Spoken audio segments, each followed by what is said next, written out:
सहनाववतु सहनौ भुनक्तु सह वीर्यं कर्वावहै तेजस्विनावधीतमस्तु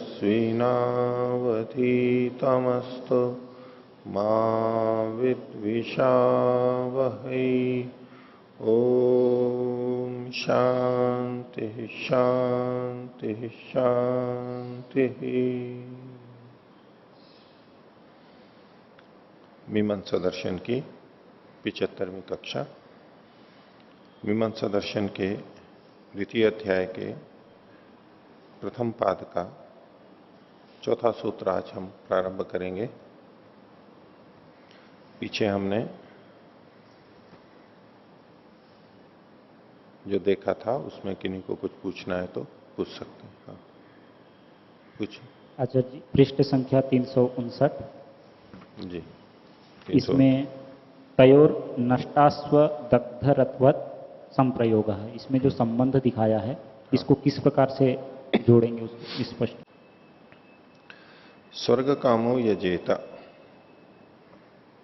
स्वर्ग कामो यजेता, ये हमने एक वाक्य धारण के लिए ले लिया। इसका वाक्यार्थबोध क्या होगा? यागेन इष्टम भावयेत स्वर्गम भावयेत, ये तात्पर्य निकल गया। अब जो भावार्थ है यजेत, यागम भावयेत, भावयेत जो है, तो यागेन इष्टम भावयेत, तो भावयेत ये जो क्रिया है भावयेत, इसका भावार्थ का उसके द्वारा कोई भावयितव्य होना चाहिए, उसके द्वारा किसी को हुआ आना चाहिए जी। ठीक है। हाँ जी। वो है नहीं अभी यहां पर। एक केवल भावयेत को हम देखेंगे तो किम भावयेत, जी। क्या सिद्ध करे इससे, इस क्रिया से क्या क्रिया हो रही है तो उससे कुछ ना कुछ सिद्ध होने वाला होना चाहिए, लेकिन अभी अगर नहीं है वो जी। केवल भावयेत है हमारे पास। ये तो कहा भावार्थ ही किमपि भावयितव्यम, हुआ ना चाहिए। और दूसरी तरफ यहां पर कहा स्वर्ग काम यागेन भावयेत इष्टम भावयेत, तो स्वर्ग काम से च केनापि भाव्यता, जो स्वर्ग की कामना करने वाला है उसके द्वारा कुछ न कुछ किया जाना चाहिए। जी। स्वर्ग काम, या तो यूं कहो कि स्वर्ग की भाव्यता किसी न किसी से होगी, किसी के द्वारा होगी, तो यागेन इष्टम भावयेत, यागेन इष्टम भावयेत। तो ये जो स्वर्ग कामस्य है इसको स्वर्ग से अर्थ ले लीजिए, इष्ट को। इष्ट की किसी के द्वारा भाव्यता होनी चाहिए, तो इष्टम भावयेत, के न भावयेत, यागे न भावयेत। ठीक है जी। तो स्वर्ग को प्राप्त करना है तो कुछ ना कुछ करना पड़ेगा, कुछ ना कुछ कर रहे हैं तो उसका कोई ना कोई फल होगा, और कोई ना कोई फल अगर है तो किसी के द्वारा वो किया जाना चाहिए। तो दोनों की एक दूसरे की अपेक्षा है। जी। यदि केवल भावार्थ हो, क्रिया हो, तो वो अधूरा है, उसे क्या सिद्ध करना है ये नहीं पता लग रहा है। और जो फल है वो अकेला है तो ये नहीं पता लग रहा है कि इसको सिद्ध कैसे करेंगे। तो फल को क्रिया की अपेक्षा है और क्रिया को फल की अपेक्षा है, नहीं तो दोनों अधूरे हैं। तो ये नष्ट अश्व और दग्ध रथ की तरह से अधूरे अधूरे हैं, और जब ये दोनों मिल जाते हैं तो काम चल जाता है हमारा। जी। काम चल जाता है, क्या फल भी है और क्रिया भी है। किस क्रिया से? इस फल को पाना है, इस फल को इस क्रिया से पाना है, इस रूप में जो करें। ठीक है जी। और कोई? जी, इसी प्रसंग में ये पृष्ठ संख्या 360, इसकी जो सबसे अंतिम जो पंक्ति है, तस्मात् न द्रव्य गुण शब्दा अपूर्वस्य विधायका, तो यहाँ सिद्धांत प्रतिपादित किया है कि जो द्रव्य गुण जो शब्द होते हैं वो अपूर्व के विधायक नहीं होते हैं। लेकिन जैसे अगर ये वाक्य हो कि ददना जो होती, तो इसमें जो ददना है इसकी विधि हो रही है, तो ऐसे में तो ये ददना भी अपूर्व को कहने वाला होता है। तो नहीं, दधना जो होती, दधना जो द्रव्य है वो याग के साथ में, क्रिया के साथ में ही जुड़ेगा। दही से क्या संपन्न करने वाले हैं? दही से क्या होगा? याग संबंध होगा। दधना इंद्रिय कामस्य जुहुयात, ठीक है। लेकिन कि दही का सीधा इंद्रिय काम के साथ संबंध नहीं है, वो याग के माध्यम से है। तो ये जो द्रव्य है वो याग से जुड़ेगा, लेकिन याग उस फल के साथ में जुड़ेगा।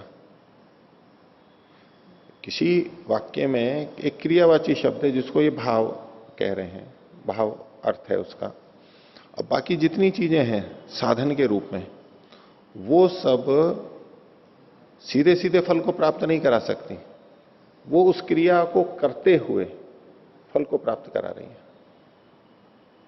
ठीक है। क्रिया के माध्यम से जितने भी बाकी कारक हैं वो क्रिया के माध्यम से, यानी क्रिया से जुड़ते हुए फल को देने वाले होते हैं। तो फल को कहने वाला कौन हुआ? फल के साथ किसका संबंध होगा? क्रिया का संबंध होगा। क्रिया क्षणिक है, होकर के समाप्त हो जाती है। तो वो जो क्रियावाची शब्द है, यानी भाव अर्थ वाला शब्द है, वो भाव को कह रहा है, क्रिया को कह रहा है, कर्म को कह रहा है, लेकिन वो नष्ट हो जाएगा। तो फल के साथ कैसे संबंध बनेगा? तो बीच में अपूर्व आएगा, अपूर्व को उत्पन्न करेगा और अपूर्व फल को देगा। तो अपूर्व को कहने वाला शब्द भी कौन सा बनेगा? यही भावार्थ, क्रियावाची शब्द आख्यात ही अपूर्व को कहने वाला भी बनेगा, बाकी शब्द नहीं। बाकी शब्द तो उस क्रिया से जुड़ करके फिर कुछ ना कुछ करते हैं। इसलिए बाकी शब्द क्या होंगे? वो या तो द्रव्यवाची होंगे या गुणवाची होंगे, इन्हीं के या तो विशेषण होंगे, किसी के भी। द्रव्यवाची, गुणवाची या द्रव्य गुण से जुड़े हुए जितने भी विशेषण हैं वो सब द्रव्यवाची गुणवाची ही कहलाएंगे। और अगर कोई विशेषता क्रिया से जुड़ रही है तो विशेषण कोई शब्द, तो वो क्रिया से ही जुड़ रहा है। कुल मिला के क्रिया से फल की प्राप्ति होगी। क्रिया को करने के लिए इन द्रव्यों की, गुणों की जरूरत है, ये एक अलग बात है। ये द्रव्य और गुण नहीं होंगे तो फल प्राप्त नहीं होगा, ये भी ठीक है, लेकिन ये सब क्रिया से जुड़ करके फल को देते हैं, ये इनका अभिप्राय। हाँ, और कुछ? पृष्ठ संख्या 360, इसमें दूसरी पंक्ति है, किम शेनेन अभिचरण उत यजेत अभिचरण इति। फिर चित्रा के बारे में कहा, चित्र या पशु काम उत पशु कामो यजेत इति। तो ये दो प्रकार के अर्थ किए, और एक में गुण विधि होगी, एक में नामधेय होगा। तो ये दो प्रकार का अर्थ तो एक ही अर्थ को कह रहे, ऐसा लग रहा है।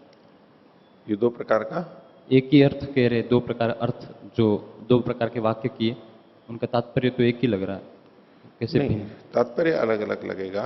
शेनेन अभिचरण, अब यहां पर ये जो अभिचार कर्म है, एक तरह का याग हो गया, वो किस तरह से करना है? शेन के द्वारा करना है। शेनवता द्रव्येण, शेन इस द्रव्य के को साथ में लेकर के उसके माध्यम से क्या करना है? अभिचार कर्म करना है। ऐसा जब कहेंगे तो इसका मतलब यह हुआ कि अभिचार कर्म शेन या और किसी के द्वारा, अन्य के द्वारा भी किया जा सकता है।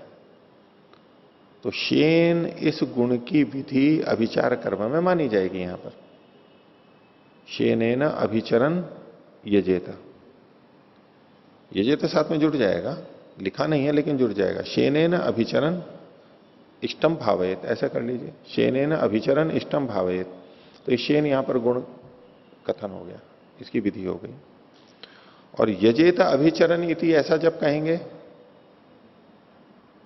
यजेत अभिचरण, अभिचरण यजेत, अभिचार करता हुआ यजन करे, यागम कुर्यात। तो अब जो अभिचार है वो कौन सा अभिचार करेगा? तो शेन नामक अभिचार, शेनेन अभिचरण यजेता। अब इसमें शेन नामक अभिचार करता हुआ याग करेगा। अब शेन शब्द नामधेय हो जाएगा। बोलो, अभी नाम कैसे हो रहा है, समझ में नहीं आ रहा है। वो सारी प्रक्रिया तो पहले आ चुकी है। अगर इसको गुण मानेंगे तो दोष आएगा। अगर आप याग की विधि करेंगे, जब यूं कहेंगे ना यजेता अभिचरण यजेता, तो याग की विधि मानी जा रही है, अभिचार करता हुआ यजन करे, ठीक है। तो वो कौन सा होगा? तो वो शेन वाला होगा। दो दो विधि नहीं हो सकती। और यहां पर पहले का शेनेन अभिचरण यजेता, यहां पर गुण को कहा गया है, तो इसलिए याग की विधि नहीं मानी जाएगी यहां पर।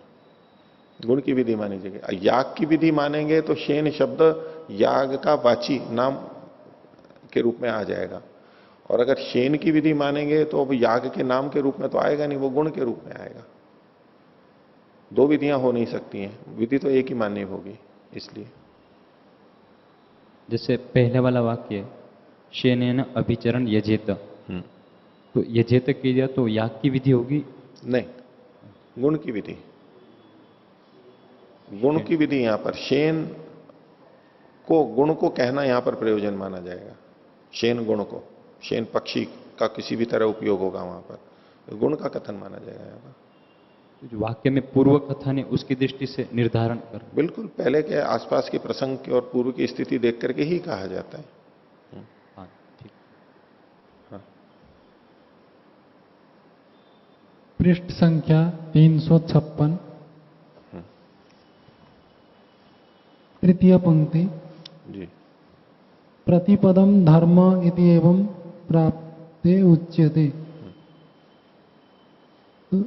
यदा एकस्मात् अपूर्वम तदा अन्यत् तदर्थम भविष्यति। तो धर्म अपूर्व शब्दों का संबंध है? धर्म और अपूर्व का, हाँ, इसमें कारण कार्य संबंध है। वैसे देखो, एक तो शब्द है अर्थ, एक शब्द है धर्म, और एक शब्द आ रहा है अपूर्व। तीन शब्द यहां पर बोल दिए। प्रसंग एक का चल रहा था, अर्थ का, फिर धर्म बोल दिया और फिर अपूर्व बोल दिया अगले वाक्य में। यानी इसको ये समान रूप से कहना चाह रहे हैं। नहीं तो केवल अर्थ ही आता सभी जगह पे, या केवल धर्म ही आता, या तो अपूर्व ही आता। लेकिन ये अर्थ, धर्म और अपूर्व ये मिला के कर रहे हैं। कभी ये आ गया, कभी वो आ गया, कभी ये आ गया, ऐसा। तो धर्म और अर्थ तो एक ही है। 14 लक्षणों अर्थो धर्म, तो अर्थ ही धर्म है वहां पर। यहां तो समानता हुई गई। अब आपका पूछना है कि धर्म और अपूर्व का क्या संबंध है। धर्म शब्द का मतलब जिस समय हम कर्म लेते हैं, धर्म शब्द का अर्थ जिस समय हम कर्म क्रिया लेते हैं, उस समय क्रिया से उत्पन्न अपूर्व होता है। तो धर्म और अपूर्व में कारण कार्य संबंध है, और कारण कार्य संबंध होते हुए भी अभेद रूप में भी कथन कर दिया जाता है। तो धर्म कारण है, यानी क्रिया कारण है, और अपूर्व जो उससे उत्पन्न हो रहा है वो कार्य है। और कारण कार्य में अभेद मान करके यहां पर कथन कर दिया गया है। एक संगति तो ये है। दूसरा, इन शास्त्रों में धर्म का मतलब अतृष्ट और अपूर्व भी लिया जाता है। धर्म और अधर्म का चयन करता है, ठीक है। पाप पुण्य करता हुआ व्यक्ति धर्म अधर्म का चय करता है, संचय करता है। अब ये जो धर्म शब्द है, ये धर्म शब्द अदृष्ट या कर्माशय के लिए ही कहा जा रहा है। पुण्य कर्म के लिए ही, कि पुण्य जो संचय है, कर्माशय, उसी के लिए कहा जा रहा है। तो जब हम इसको अदृष्टवाची अपूर्ववाची कहेंगे, कर्म है मतलब कर्माशय है, तो ये तो अपूर्व ही हो गया।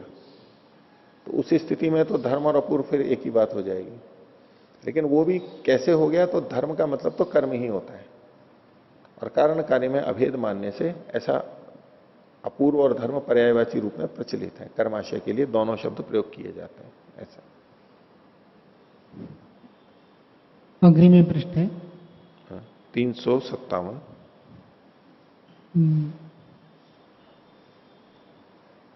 नीचे सर्वतः नीचे किम तावत प्राप्तम, तो अविशेषण इति। तो किम तावत प्राप्तम चर्चायाम यद वर्तते तत्र एवं प्रतीयते कि सर्वे शब्दाः भाव शब्दाः सन्ति इति प्रतीयते। तो अस्यैव उत्तरम अस्ति अविशेषणेन। उत्तर तो नहीं है, ये पूर्व पक्षी की बात है, बस विवेचना की और कहा कि अच्छा आपको क्या प्राप्त हो रहा है, क्या प्राप्ति हो रही है, क्या लग रहा है आपको, क्या प्रतीति हो रही है, किम तावत प्राप्तम। तो यह विशेष रूप से ऊपर तो इन्होंने कहा द्रव्य गुण शब्दों से द्रव्य गुण का ज्ञान होता है, न कि भावना का, इसलिए वे भाव शब्द नहीं है, ये विवेचना कर दी। ऊपर जो सारी बात हो गई, पूर्व पक्षी ने भी कह दिया था कि ये यागदान होम शब्द हैं, ये भाववाची नहीं है। ये जो, हाँ, कथम पूर्व पक्षी वदति एते भाव शब्दाः न, यतो हि यजति जुहोति एतत् क्रियावाची शब्दाः सन्ति हाँ। पुनरपि पूर्वपक्षी कथं निषेधयति कि एते पूर्व पक्षी तो देखिए ये सब चीजें बोल सकता है, किसी चीज को भूल करके और गलत ढंग से प्रस्तुत कर सकता है। उसका आधार कुछ तो आधार होना चाहिए, वो आधार इतना ही है। यजति जो है इसमें दो बातें हैं, उसको अगर हम खोलेंगे तो यागम भावेत यागम कुर्यात इसमें अर्थ आएगा। तो इसके अंदर यजति में जो मूल शब्द है यजति ददाती जो होती, ये जो शब्द हैं तो यागदान होम को कहते हैं, ये उस क्रिया को कहते हैं। उसमें बीच में अंदर छुपा हुआ है इसलिए वो बोल रहा है ऐसा, और कुछ नहीं, एक एकांगी रूप से बोल रहा है। हाँ। नहीं, यजति आदि तो तिङन्त शब्दाः सन्ति हाँ। पुनरपि तेषां कथं निषेधं करिष्यति? यजति का मतलब यागम कुर्यात। यागं कुर्यात् तो तिङन्त तो अस्ति न तत्र, कुर्यात् इति तो भवति तत्रैव। वो तो यजति है, पर उसके अंदर यागम ये भी तो आ रहा है ना। यागम कुर्यात अर्थ स्वीकार कर रहे हैं ना आप, यजति का नहीं, यजेत मतलब यागम कुर्या, यजेता यागम कुर्यात। तो यागम यहां दिखाई दे रहा है ना, दत्यात्तानम कुर्यात दिखा हुआ आ रहा है ना, दिखा हुआ, बस उसको पकड़ लिया उसने। आप कह रहे हो कि तिङन्त भी है, उसका अर्थ भी कुर्यात और दद्यात ये आ रहा है, तो वो क्यों नहीं ले रहा है? वो नहीं ले रहा है, पूर्व पक्षी है, उसने केवल ये ले लिया। वो पूर्व सिद्धांति का फिर काम ही तो यही है, नहीं तदेवम आगे लिखा है ना। पुनः पूर्व पक्षी यागादि शब्दाश्चैते भाव शब्दाश्च, ये दोनों बातें जब उस सिद्धांति कह ही रहा है ना आगे, पूर्व पक्षी उसको भूल रहा है, छोड़ करके बोल रहा है। हाँ, पूर्व पक्षिणां मते के पुनः भाव शब्दाः भविष्यन्ति। भाई ये तो आप पूछ सकते हो सिद्धांति की तरह से पूर्व पक्षी को भी। पूर्व पक्षी की तो ठीक है भाई, वो पूर्व पक्षी कुछ भी बोल देता है ना, आधा अधूरा बोल देता है। उसको यूं तो आप पकड़ोगे जैसे सिद्धांति ने पकड़ा, ऐसे आप भी पकड़ोगे, उसको सही रास्ते पे लाओगे। लेकिन उसको तो बोलना है, जो बोल देगा वो तो शुरू में तो गलत बोलेगा ही ना। तो अविशेषण इति सर्वे शब्दा अर्थ भाववचना भावत क्रियावचन। हाँ, सिद्धांति ने यद्यपि पीछे कह दिया कि ये यागवाचक भी हैं, भाववाचक भी हैं, यजति आदि, लेकिन ये पूर्व पक्षी क्या कह रहा है, जो शब्द रूप है वो भी सब, द्रव्य और गुण दोनों को कहने वाले हैं, वो भी सबके लिए वो कहना चाहते हैं।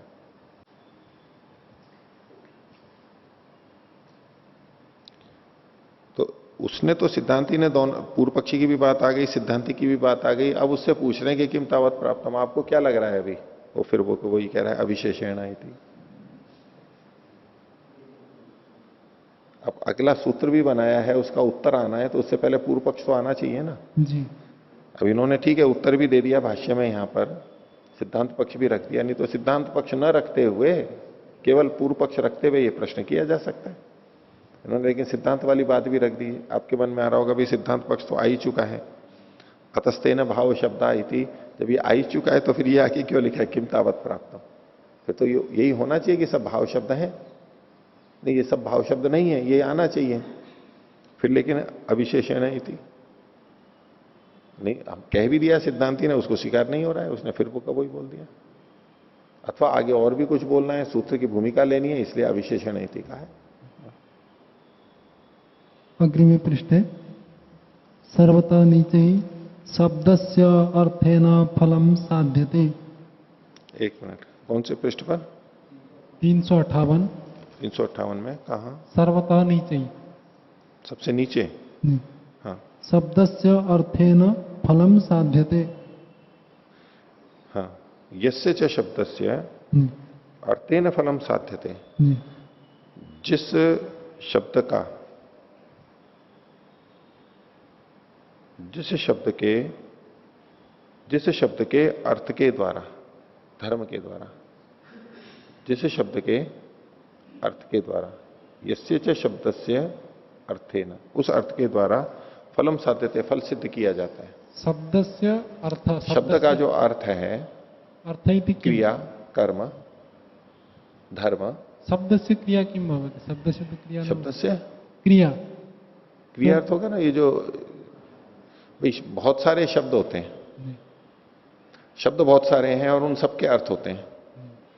तो कह रहे हैं कि जिस शब्द के अर्थ से, किस शब्द के अर्थ से, ये नहीं, जिस शब्द के अर्थ से फल की सिद्धि होती है सीधे सीधे, तेना अपूर्वम कृत्वा, उसको वो उसके द्वारा अपूर्व बना करके ही ये किया जाता है, ना अन्यथा। तो यस्य शब्द से मतलब यहां पर भावार्थक भाव शब्दों के लिए ही ग्रहण किया जा रहा है। मम प्रश्न, शब्दस्य अर्थेन फलस्य सिद्धिर्न भवति कदापि। शब्दस्य अर्थेन फल सिद्धिर्न भवति, न भवति, अपितु क्रियया फल सिद्धि फलम सिद्धि। शब्दस्य अर्थ इति क्रिया, अर्थ का मतलब क्रिया, अर्थ का मतलब धर्म, अर्थ का मतलब क्रिया, यही बताया अभी। पुनः शब्द से क्रिया तो न भविष्य। शब्द की शब्द बोध्य जो क्रिया है देखो, एक शब्द का अर्थ तो होता है कि शाब्दिक अर्थ, ये जति यागम करोति, ये जो अर्थ कर लिया, ये भी तो बुद्धिस्थ है या वाणीस्थ है, वाणी में स्थित है, वो नहीं, वो अर्थ वो है उसका। जैसे गौ शब्द का अर्थ वो प्राणी है, ऐसे यजति या यजेत शब्द का अर्थ क्या है, वो यजन क्रिया, क्रिया है ना, वो भाव है, जो भाव है, जो अर्थ है, जो धर्म है, एक ही तो बात है ये। शब्द का यजेत, इस शब्द का अर्थ, इस शब्द का यजेत का धर्म, यजेत का कर्म, वो क्या है, वो जो कुछ चल रहा है वहां पर, गतिविधियां चल रही हैं, पूरा आदि से लेकर अंत तक जो होगा, उसी से तो फल की सिद्धि हो रही है। तो यस्य शब्दस्य अर्थेन फलम साध्यते, जिस शब्द के अर्थ से फल की सिद्धि होती है, किस शब्द से होगी, वो हमें पता है कि भाववाची जो शब्द हैं उसी को कहा जा रहा है। तो ये जो शब्द से, शब्द के अर्थ से फल की सिद्धि हो रही है, वो अपूर्व के बिना नहीं होती है, अपूर्व बीच में रहता है। तेन अपूर्वम कृत्वा नान्यथा इति, उससे पहले अपूर्व किया जाता है। यानी तेन का मतलब है तेन अर्थेन, उस अर्थ के द्वारा पहले अपूर्व की उत्पत्ति होती है और उससे फिर फल की उत्पत्ति होती है, ये कह रहे हैं।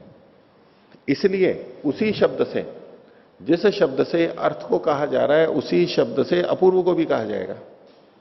उसी शब्द से, जिस शब्द से अर्थ कहा गया, बाकी सब अर्थ को नहीं कहेंगे, वही एक भाववाची शब्द ही अर्थ को कहेगा। तो अपूर्व को कहने वाला शब्द कौन सा है, तो बोले वही शब्द जो अर्थ को कह रहा है, वही अपूर्व को भी कहेगा, वही अपूर्व को कहने वाला होगा। क्योंकि अपूर्व का वाचक कोई शब्द नहीं है वहां पर वाक्य में, अपूर्व को बताने वाला कोई शब्द नहीं है। लेकिन चूंकि अब ये अनुमान से चल रहे हैं, लेकिन चूंकि क्रिया हो गई और फल नहीं, फल आ नहीं सकता, तो बीच में अर्थ तो चाहिए, बीच में अपूर्व तो चाहिए। वो अपूर्व किससे पता लगा, इसी क्रियावाची शब्द से पता लगा। ततो अपूर्वम गम्यते, उसी से अपूर्व का ज्ञान होता है। अतो यस तस्य वाचक, तो जो उसका यानी भाव का वाचक शब्द होता है, ततो अपूर्वम प्रतीयते, उसी से अपूर्व की प्रतीति हो जाती है। तस्य इति भाव, भावस्य, तस्य भावस्य, हाँ। अतः यह तस्य वाचक, जो शब्द भाव का वाचक होता है, ततः उसी शब्द से, ततः तस्मात् शब्दात अपूर्वम प्रतीयते, उसी शब्द से अपूर्व की प्रतीति होती है। हो गया। अग्रे तस्मिन्नेव हाँ। द्वितीय पंक्तौ लिखितमस्ति, न तु कश्चित् शब्द साक्षात् अपूर्वस्य वाचको अस्ति। वाक्य अत्र तो वदति वाचको अस्ति, वो वाचक है लेकिन परोक्ष रूप से, क्योंकि यजेत ये अपूर्व को कह साक्षात नहीं कह रहा है, और कोई शब्द भी अपूर्व को साक्षात नहीं कह रहा। स्वर्ग कामो यजेत, अग्निहोत्रम कुर्यात स्वर्ग काम, इसमें अपूर्व का वाचक कोई भी शब्द नहीं है। फल का वाचक तो है, ठीक है, स्वर्ग काम, स्वर्ग का संकेत आ गया, कर्म का संकेत आ गया, लेकिन अपूर्व को बताने वाला कोई भी शब्द इस वाक्य में नहीं है, साक्षात तो कोई भी नहीं है। तो पीछे जो कहा गया था कि जिस शब्द से अर्थ का बोध होता है, वही शब्द यानी भावार्थ, भाव शब्द ही अपूर्व का बताने वाला होता है, यानी वो परोक्ष रूप से बताने वाला होता है, क्योंकि साक्षात तो उसका अर्थ उसका तात्पर्य वो क्रिया है, धर्म है, अपूर्व थोड़ना है उसका, उस शब्द का अर्थ अपूर्व थोड़ना है। लेकिन वो अपूर्व को जनाता है, उससे अपूर्व का ज्ञान होता है, बस प्रत्यक्ष नहीं होता है। तो न तो कश्चित शब्द साक्षात अपूर्व से वाचको अस्ति, इन वाक्यों में। लेकिन फिर भी अपूर्व का हम पता करते हैं कि हां अपूर्व होता है। ठीक है। चतुर्थ पंक्ति। हाँ चतुर्थ पंक्ति। हाँ। अन्ते स्वर्ग काम इति अनेन प्रयोजनेन निराकांक्षा। हाँ तो ये निराकांक्षा कथम? स्वर्ग काम इति शब्दस्य अन्येषां शब्दानाम आकांक्षा भी भवति। स्वर्ग काम शब्द को अन्य शब्दों की आकांक्षा होती है। निराकांक्षा कथम लिखितम्? नहीं, स्वर्ग काम इस शब्द के द्वारा अन्य शब्द निराकांक्ष होते हैं। कौन से शब्द? यजेत इत्येवम आदयः। सब जगह स्वर्ग काम है, तो यजेत इत्यादि जो शब्द हैं, देखो पहले से देखिए, इत्येवम आदय साकांक्षा। यजेत इत्येवम आदय साकांक्षा, क्या आकांक्षा है? यजेत के साथ किम केन कथमिति आकांक्षा है अर्थ की। तो स्वर्ग काम इत्यनेन प्रयोजनेन, जब स्वर्ग काम ये प्रयोजन आ जाता है कि स्वर्ग काम ये करे, यानी स्वर्ग एक प्रयोजन वहां पर दिखाई दे रहा है, तो इससे ये निराकांक्ष हो जाते हैं। यजेत किम भावयेत, स्वर्गम भावयेत, इस रूप में निराकांक्ष होते हैं। किम जो आकांक्षा थी, किम जानने की जो आकांक्षा थी, वो निराकांक्ष हो गई ना उस रूप में। तो उतना तो आकांक्षा से रहित हो गया, नहीं प्रश्न का उत्तर आ गया ना, उसमें पता लग गया वहां पर, तो इस तरह से निराकांक्ष हो गया। स्वर्ग काम इस प्रयोजन से ये निराकांक्ष हो जाते हैं। कौन? यजेत इत्यादि, बहुवचन इसलिए निराकांक्षा बहुवचन है ना, तो यजेत इत्यादि जो शब्द हैं वो।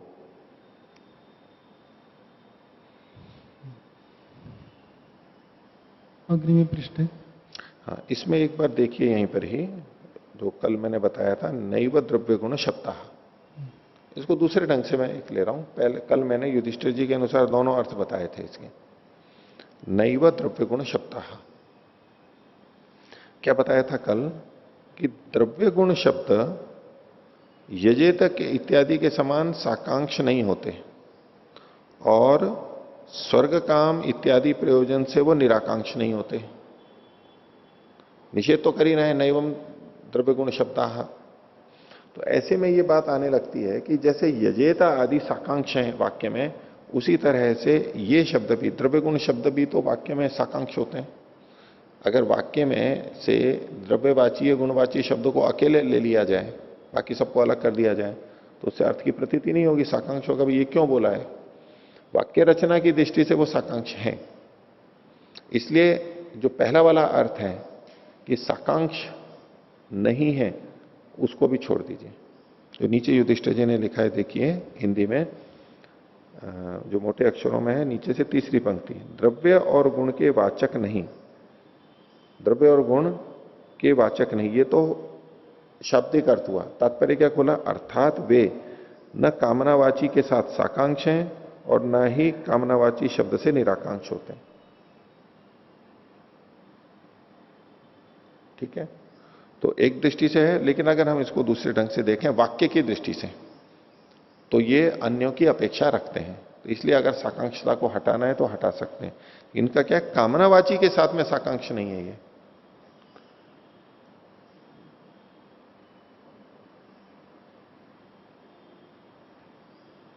चित्रया यजेत पशु काम,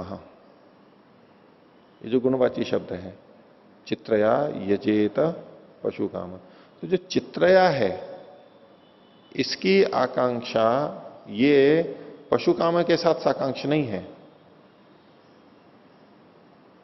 ये साकांक्ष है यजेता के साथ में। ठीक है, पशु काम के साथ में साकांक्ष नहीं है। जैसे पशु काम यजेत से साकांक्ष है। पशु काम क्या करे? यजेत। चित्रया, चित्रया किम? यजेत। यजेत के साथ में जुड़े हुए, लेकिन चित्रया का पशुकाम से सीधे संबंध नहीं है, वो यजति के माध्यम से है, सीधे संबंध नहीं है। तो चित्रया ये शब्द पशुकाम के साथ में साकांक्ष नहीं है, ये कहना चाह रहे हैं। कामनावाची जो शब्द है उसके साथ सीधे साकांक्ष नहीं है, ठीक है। एक तो इस तरह से होता है, लेकिन वाक्य की दृष्टि से देखेंगे तो ये चित्रया अकेला शब्द अगर पढ़ा होगा तो ये साकांक्षी है। अगर किसी शब्द के साथ ना जोड़ें तो ये साकांक्ष है यहां पर। तो ये चित्रया आदि शब्द कामनावाची शब्द के साथ साकांक्ष नहीं है, और कामनावाची शब्द से ये निराकांक्ष भी नहीं होते हैं।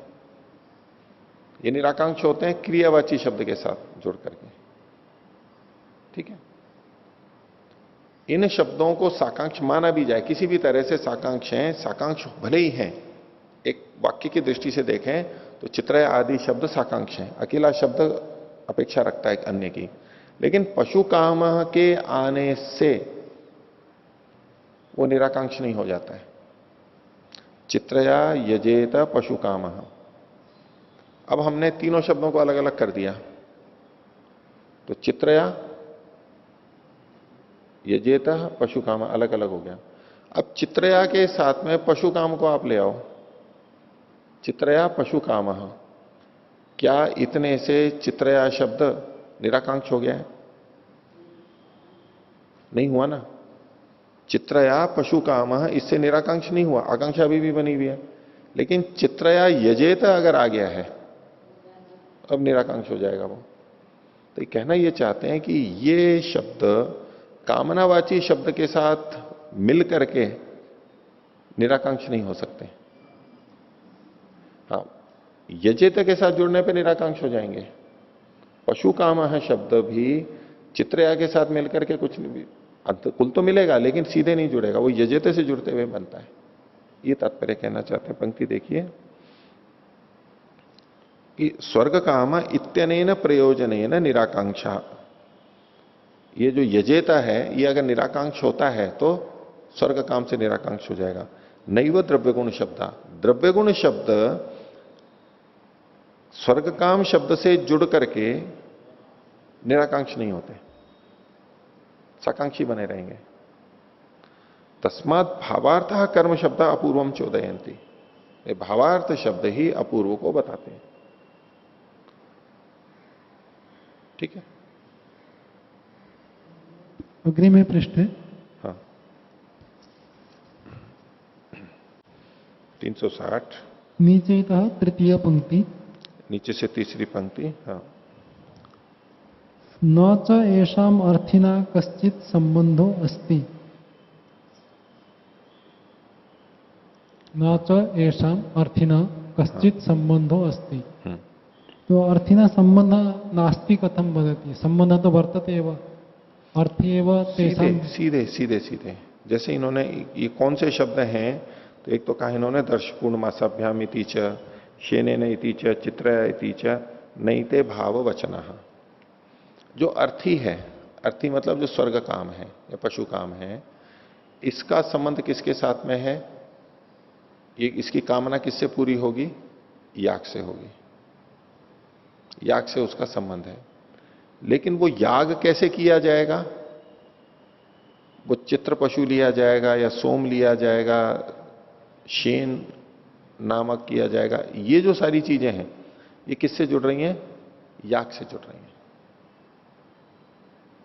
उनका संबंध याग से है, उनका संबंध याग से है। पशु काम का संबंध केवल याग से है, बाकी के साथ में संबंध नहीं है।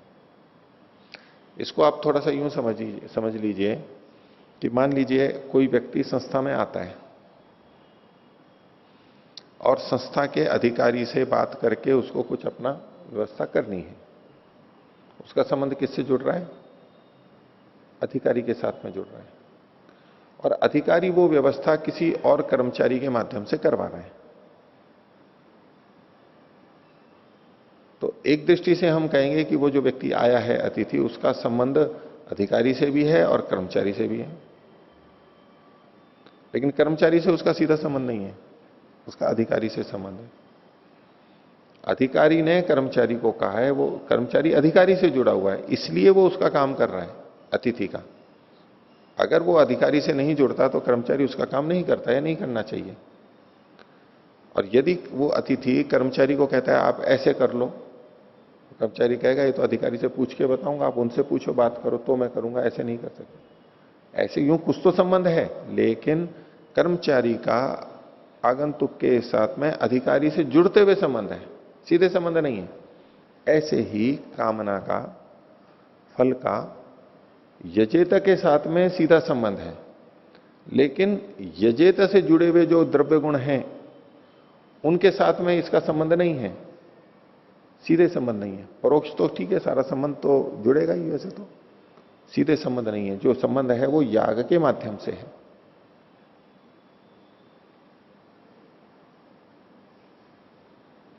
और ये जो इनका कहना है ये संबंध नहीं है, वो समानाधिकरण नहीं है। समान जैसे चित्रया यजेत पशु काम। अब चित्रया का यजेत नहीं, चित्रया का पशु काम के साथ में संबंध नहीं है। चित्रया में तृतीय विभक्ति है, पशु काम में प्रथमा विभक्ति है। ये जो उन्होंने कहा ना विविभक्तित्वात्, भिन्न विभक्ति होने से इनका आपस में संबंध नहीं है, समानाधिकरण नहीं है, विशेषण विशेष्य के रूप में प्रयोग नहीं किए गए हैं। अच्छा, अब यूं कहने लगे हैं कि भाई किसका किसके साथ में संबंध है, तो पशु काम स्वर्ग काम का क्रिया के साथ में संबंध है, यजेता के साथ में संबंध है। तो बोले कि यहां भी समानाधिकरण कैसे है, तो वहां एक वचन, प्रथम पुरुष एक वचन आ रहा है, ये करता है स्वर्ग काम है यजेता, प्रत्यय का इनके साथ में संबंध मिल रहा है। वैसे नाम विभक्ति तो नहीं है, एक आख्यात है और एक नाम विभक्ति है, इस दृष्टि से तो भिन्नता है, वैसी समानता नहीं है विशेषण विशेष्य की तरह, लेकिन फिर भी आपस में संबंध है। ये चेता एक वचन है, अन्य पुरुष है, वो ये स्वर्ग काम है। और जो कर्ता अभिहित होता है इत्यादि की दृष्टि से भी जो हम देख लेते हैं, तो इसमें इसके साथ में जुड़ा हुआ है, क्रिया का संबंध कर्ता के साथ में जुड़ा हुआ है, यहाँ पर चित्रया के साथ में नहीं है। तो समानाधिकरण ने संबंध नहीं है, भिन्न विभक्ति वाला होने से। स्वर्ग कामा और चित्रया में नहीं, पशु कामा और चित्रया में समान विभक्ति नहीं है। तस्मात् न द्रव्य गुण शब्द अपूर्व से विधायका।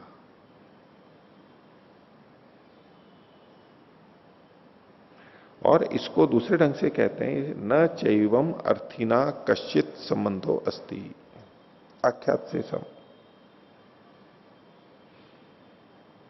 ठीक है। और बोलिए। आचार्य जी, इसमें जो द्रव्य और गुण शब्द आए हैं, तो जैसे चित्रया यजेत में चित्रा गुण है और श्येनेन यजेत में श्येन एक द्रव्य है, तो ये जो स्वर्ग काम द्रव्यवाची है, हाँ। अगर अलग से लें तो ये द्रव्यवाची है जी। हाँ। तो जैसे हम वाक्य कह रहे हैं कि स्वर्ग कामो यागेन स्वर्गम भावयेत, जो स्वर्ग काम है वो याग से स्वर्ग को सिद्ध करे, तो यहाँ जो स्वर्ग आ रहा है ये द्रव्य है, गुण है, या फिर तीसरा ही कुछ है? नहीं, स्वर्ग तो द्रव्य के रूप में लेंगे, स्वर्ग को द्रव्य के रूप में लेंगे। अगर आप सुख अर्थ ले रहे हैं वहां केवल, तो गुण में जाएगा, लेकिन एक स्वर्ग स्थिति विशेष है, स्थिति विशेष, तो वैसा तो द्रव्य नहीं है ये, लेकिन स्वर्ग एक संज्ञा है, स्वर्ग एक संज्ञा है। जब हम स्थान विशेष की दृष्टि से देखने लगेंगे उसको, तो द्रव्य दिखाई देगा। और यदि उसको हम गुण विशेष, सुख विशेष की दृष्टि से देखेंगे तो वहां पर गुण दिखाई देने लगेगा। लेकिन फिर भी स्वर्ग को जब हम सुख कहते हैं, स्वर्ग शब्द का, स्वर्ग से मतलब जब हम सुख अर्थ लेते हैं, जो कि सुख एक गुण है, तब भी हम देखते हैं कि स्वर्ग उसको कहते हैं जहां सुख विशेष होता है। जिस स्थिति में कह लें, जिस स्थान में कह लें, जहां सुख विशेष होता है, तो सुख जिसमें रहता है उसको स्वर्ग के रूप में कहा गया, जहां सुख रहता है। तो अब ये जब कहेंगे तो फिर वो द्रव्य की तरह दिखने लगेगा। तो ठीक है, यहां तो याग के से जुड़ी हुई चीजों को ले रहे हैं, उस दृष्टि से तो इसका सीधे कोई संबंध नहीं है याग से, वो तो फल के रूप में। तो याग से जुड़े हुए जो द्रव्य और गुण हैं वो यहां पर लिए गए, जो कि याग के निष्पन्न करने में सहायक बनते हैं। याग से जो प्राप्ति होगी वो है स्वर्ग की, वो अलग चीज हो गई, इसलिए उसको यहां पर द्रव्य गुण की तरह से नहीं दे रहे हैं। ओ आचार्य जी, मैं ये कहना चाह रहा हूँ कि जैसे यागेन स्वर्गम भावेत, ऐसा जब हम कह रहे हैं तो यहाँ पर ये बता रहे हैं कि वो जो अपूर्व है उसको किसके द्वारा कहा जाए। तो वो कह रहे हैं कि यहाँ पर जैसे ऐसे लग रहा है कि भावेत के द्वारा कहा जाए, लेकिन इसमें ऐसे लग रहा है कि जो स्वर्ग शब्द है वो अपूर्व को कह रहा है, क्योंकि अपूर्व से स्वर्ग की उत्पत्ति होती है, तो सीधा सीधा किसी याग को करने मात्र से स्वर्ग की उत्पत्ति नहीं होती है, बीच में अंतर रहता है काल का।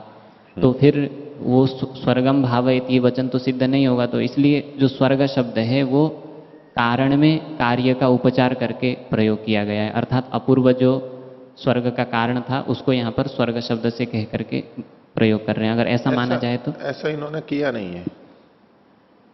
ऐसा है ऐसा मत बोलिए, ऐसा कोई करे तो ऐसा विचार के लिए है, ऐसा इन्होंने किया नहीं है इस दृष्टि से। क्योंकि यहां पर हमारे पास स्वर्ग भी हमने सीधे सीधे नहीं लिया है, सीधे सीधे शब्द नहीं पढ़ा है। स्वर्ग कामो यजेता, सोमेन यजेता स्वर्ग कामा, ये यहां पर स्वर्ग कामा है शब्द है। स्वर्ग फल हम यहां से निकाल रहे हैं, शब्द तो स्वर्ग काम है, वो व्यक्ति स्वर्ग की कामना वाला वो व्यक्ति कहा जा रहा है। हम इसके अंदर से स्वर्ग शब्द निकाल रहे हैं, तो यजेत का सीधा संबंध स्वर्ग काम से तो हो जाएगा, लेकिन स्वर्ग से नहीं होगा। तो स्वर्ग काम से हम अपूर्व को नहीं निकालेंगे। जो स्वर्ग की कामना वाला है, शब्द तो स्वर्ग काम है, स्वर्ग काम है, इससे अपूर्व नहीं निकलेगा, यजेत से ही निकलेगा, क्योंकि यजेत से स्वर्ग की प्राप्ति होगी तो बिना उसके हो नहीं सकती है। जी, जब यजेत को जब खोलते हैं तो यागे न भावेत, तो चूंकि स्वर्ग काम भी है तो उसको जब पूरा शाब्दबोध की दृष्टि से जब उसको किया गया तो उसमें यागे न स्वर्गम भावेत, यजेत बराबर यागे न स्वर्गम भावेत, ऐसा अर्थ किया गया है। तो वो जो स्वर्ग कहा जा रहा है वो द्रव्य गुण से पृथक है। तो द्रव्य गुण से पृथक मतलब याग के द्रव्य गुण से पृथक याग के द्रव्य गुण से पृथक है। तो वो एक फल के रूप में कहा जा रहा है, लेकिन सीधा सीधा याग करते तुरंत फल नहीं मिल रहा है, अपूर्व बन रहा है। इसका मतलब यहाँ पर स्वर्ग शब्द अपूर्व का वाचक है, ऐसा माना जाए? ऐसा नहीं है, ऐसा नहीं है। स्वर्ग तो फल को ही कह रहा है, यहाँ पर साक्षात श्रुति से फल को ही कह रहा है, और उससे अगर आप अपूर्व को लेंगे तो फल नहीं आ पाएगा उससे। अगर इसका मतलब अपूर्व आप ले लेंगे तो इससे स्वर्ग अर्थ नहीं आएगा, फिर स्वर्ग का जो सुख विशेष अर्थ है ना वो नहीं आएगा। आप एक ही तो चीज कह सकते हैं, एक ही चीज कह सकते हैं। यजेत में भी, यहां भी जब यागेन इष्टम भावयेत, तो अब जो याग है, याग सीधे सीधे नहीं जुड़ रहा है। अब यहां पर ये जो भावना है, क्रिया है, वो जुड़ रही है, क्योंकि क्रिया तो समाप्त हो जाएगी। क्रिया से क्या उत्पन्न होगा? क्रिया से फल उत्पन्न होगा, वो हो नहीं सकता, इसलिए अनुमान कर रहे हैं कि अपूर्व भी आएगा। 361 ऊपर से तीसरी पंक्ति, तस्मात् एते अपि साकांक्षत्वात् भाववचनाः। क्या साकांक्षत्वम भाववचनत्वम ऐसा कोई लक्षण कहा है जिसके आधार पर ये बता रहे कि साकांक्षा होने से ये भाववचन है? ये पूर्व पक्षी कह रहा है कि ये शब्द कौन से, जो यहां तृतीयांत शब्द कहे गए हैं। जैसे पीछे देखिए दूसरी पंक्ति से, स्वर्ग कामो दर्शपूर्ण मासाभ्याम इत्यतयो संबंधम यजेत इति वक्ष्यति। इन्होंने इनके हिसाब से स्वर्ग काम तो यजेत साकांक्ष निराकांक्ष हो रहा है, ठीक है, लेकिन दर्शपूर्ण मास को उससे नहीं जोड़ पा रहे थे ये। तो स्वर्ग कामो दर्शपूर्ण मासाभ्याम इत्यतयो संबंधम, इन दोनों का संबंध बन जाएगा किससे? यजेत इति से, ठीक है। यजेत इति पक्षति, यजेत कह देगा। इन्होंने पीछे ये कहा था कि स्वर्ग काम का दर्शपूर्ण मास से संबंध नहीं बन रहा है, ठीक है। पीछे जो कहा था, न चैशाम अर्थिना कश्चित संबंधो अस्ति, इन शब्दों का अर्थी के साथ यानी तो स्वर्ग कामा के साथ में कोई संबंध नहीं है। स्वर्ग काम जो शब्द है ये अर्थी को ही तो कहता है ना। स्वर्ग कामा मतलब अर्थी, स्वर्ग को चाहने वाला, अर्थिना मतलब स्वर्ग काम। तो स्वर्ग काम और दर्शपूर्ण मास इन दोनों का संबंध नहीं है, ऐसा सिद्धांति ने कहा था। पूर्व पक्षी कह रहा है कि इस संबंध को यजेत इति वक्ष्यति, यजेत कह देगा, क्योंकि क्रिया के साथ ये दोनों जुड़े हुए हैं तो इन दोनों का भी संबंध जुड़ जाएगा। और दूसरा उदाहरण, शेनेन अभिचरण इति एतयोश्च, तो यहां शेन और अभिचरण इन दोनों का संबंध भी यजेत कह देगा, शेनेन का खास तौर से, क्योंकि अभिचरण यजेत ये तो साथ में जुड़ा हुआ है, शेनेन नहीं जुड़ा हुआ था। तो शेने के साथ, शेनेन का अभिचरण के साथ में संबंध कैसे हो जाएगा, यजेत से हो जाएगा। तथा चित्रया पशु काम, चित्रया का पशु काम के साथ संबंध नहीं जुड़ रहा था भिन्न विभक्ति होने से, तो बोले यजेत से जुड़ जाएगा। तो जब यजेत से इनका संबंध जुड़ रहा है, यानी चित्रया का भी पशु काम से संबंध जुड़ रहा है, तो संबंध जुड़ने से ये चित्रया भी पशु काम से साकांक्ष हो जाएगा, और पशु काम के आने पे चित्रया निराकांक्ष हो जाएगा। तो उन्होंने कहा तस्मात एतेपि, एतेपि मतलब ये जो तृतीयांत शब्द हैं ये भी साकांक्षत्वात्, साकांक्ष होने से ये भी भाववचन हो गए। देखो यजेतक शब्द का प्रयोग करते हुए तृतीयांत शब्दों का संबंध अर्थी के साथ यानी स्वर्ग कामा आदि के साथ बताया इसने, ठीक है। और ऐसा होने से ये भी भाववाची शब्द हो जाएंगे। इन्होंने कहा था, सिद्धांति ने पीछे का क्या कहा था कि जो साकांक्ष है वो भाववाची होता है, ठीक है। तो स्वर्ग काम से यजेत साकांक्ष है और स्वर्ग काम के आने पर यजेत निराकांक्ष होता है। तो चूंकि यजेत साकांक्ष है और स्वर्ग काम से निराकांक्ष हो रहा है, इसलिए ये भाववाची है। ये तर्क था ना। पूर्व पक्षी तो अपने थोड़े गलत ढंग से जोड़ता ही है जैसे तैसे। तो वो क्या कह रहा है कि ये जो तृतीयांत शब्द हैं, यानी दर्शपूर्णमासाभ्याम शेनेन चित्रया आदि जो हैं, ये द्रव्य गुणवाची शब्द हैं। ये शब्द भी चूंकि साकांक्ष हैं, किससे? अर्थी के साथ में। अर्थी के साथ में इनका संबंध जुड़ गया ये जेते से, तो इसके साथ में साकांक्ष हो गए, और साकांक्ष है तो ये भाववाची हो गए। पीछे सिद्धांति ने कहा था कि जो साकांक्ष होता है वो भाववाची शब्द होता है, साकांक्ष होने से भाववाची है, साकांक्ष होने से भाववाची है। तो ये इसको पहले तो इसने साकांक्ष जोड़ दिया संबंध बना करके, फिर क्या साकांक्ष होने से ये भाववाची है। अपने आप में भाववाची नहीं है वैसे, लेकिन साकांक्ष होने से भाववाची है ऐसा जोड़ दिया। और इसलिए सर्वेषु भाववचनेषु, और जब ये सारे भाववचन हैं, सब साकांक्ष हैं तो सब भाववचन है, और भाववचन है तो नास्ति विनिगमनायाम हेतु। आप ये नहीं कह सकते कि कर्म शब्द ही अपूर्व के विधायक होते हैं। तो जब ये साकांक्ष हो गए, इससे ये भाववाची हो गए, और भाववाची हो गए तो ये भी अपूर्व के कहने वाले हो गए, ये शब्द भी अपूर्व के कहने वाले हो गए। ये पूर्व पक्षी ऐसे ढंग से सिद्ध करना चाह रहे हैं। खंडन कर दिया सिद्धांति का, यही बात समझ में। और किसी को? हाँ, यजेत शब्द को लेकर सिद्धांति ने कहा था कि इसमें दो चीजें भाव है और याग है, यागम भाव है। हाँ, तो जो ये याग है तो भावी ऐसा लग रहा है, ये भी भाव ही है। यागम भावेत, हाँ, द्रव्य तो नहीं है वो भी। याग, हाँ, याग कर्मवाची है, क्रिया है। उसको अलग से क्यों बता रहे, उसको अलग से क्यों बता रहे, भाव से अलग? क्योंकि अलग होते हैं। यजेत का अर्थ यही होता है, यजन करे, इसका मतलब है यागम कुर्यात। देखो, एक तो विशिष्ट क्रिया होती है और एक सामान्य क्रिया होती है। तो क्रिया तो सामान्य है, तो पचती, पचती को हम क्या कहेंगे? पचनम करोति।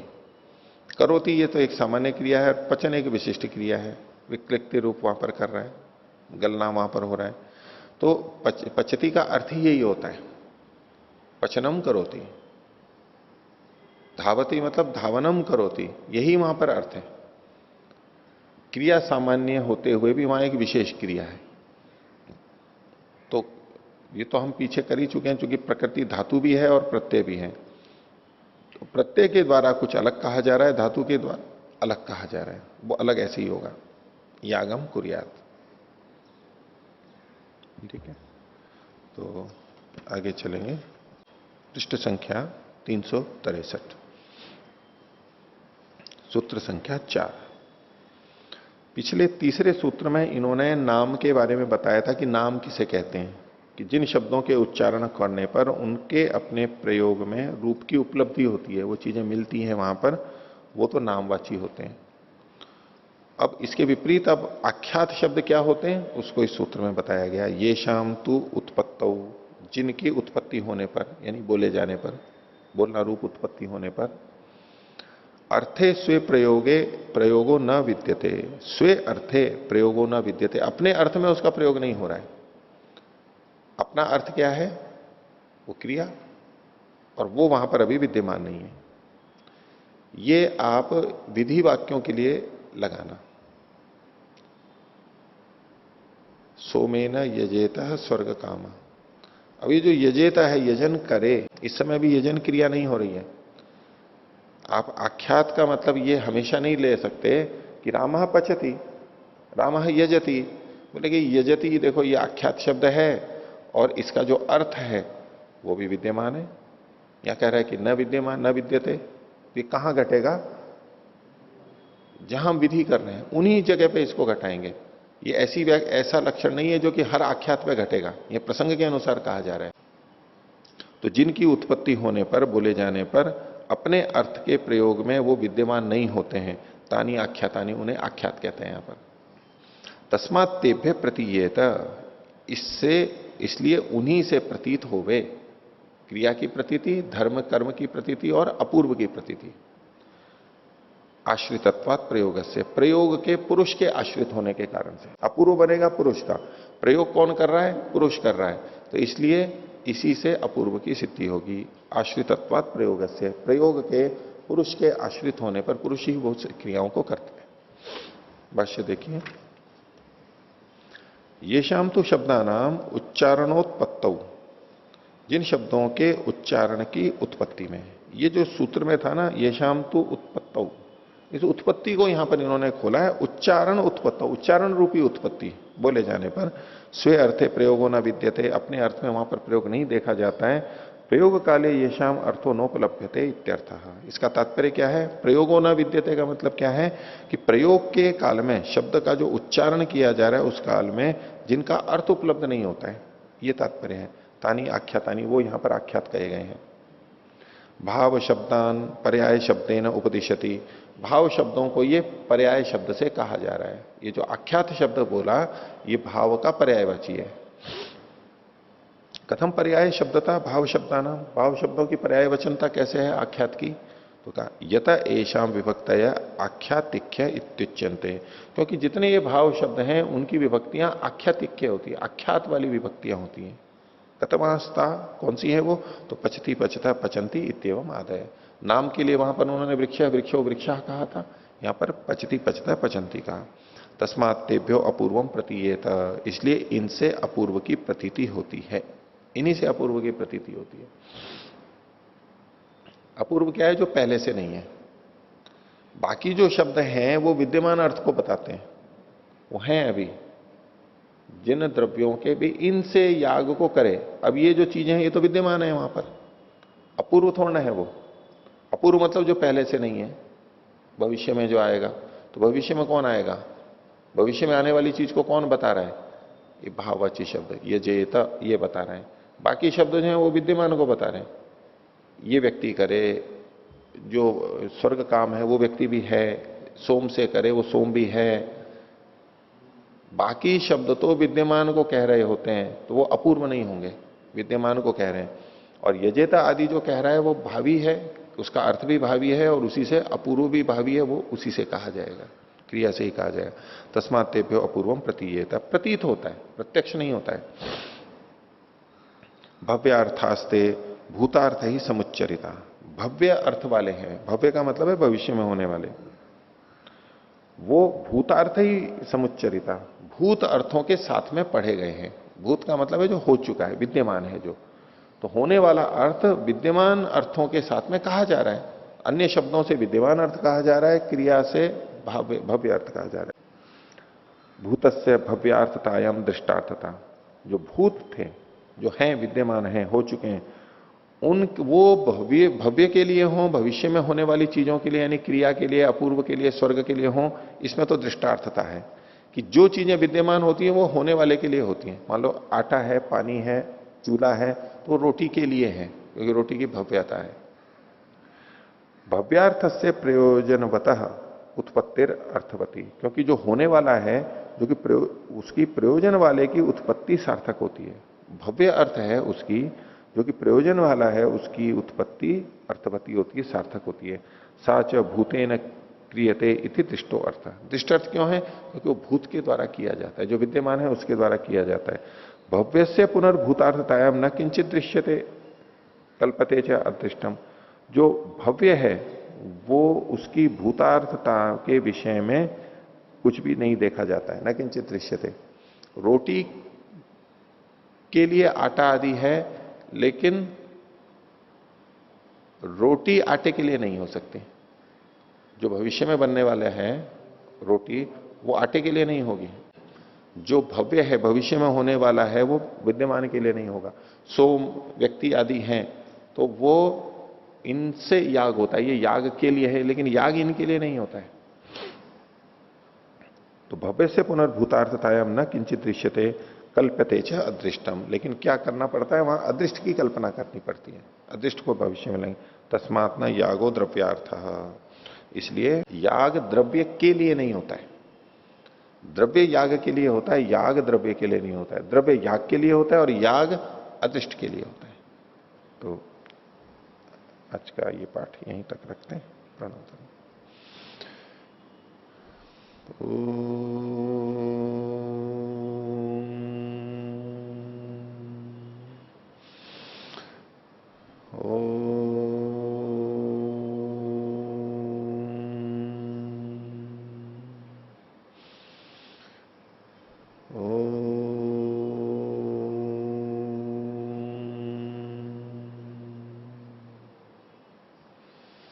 सभी को सादर अभिवादन।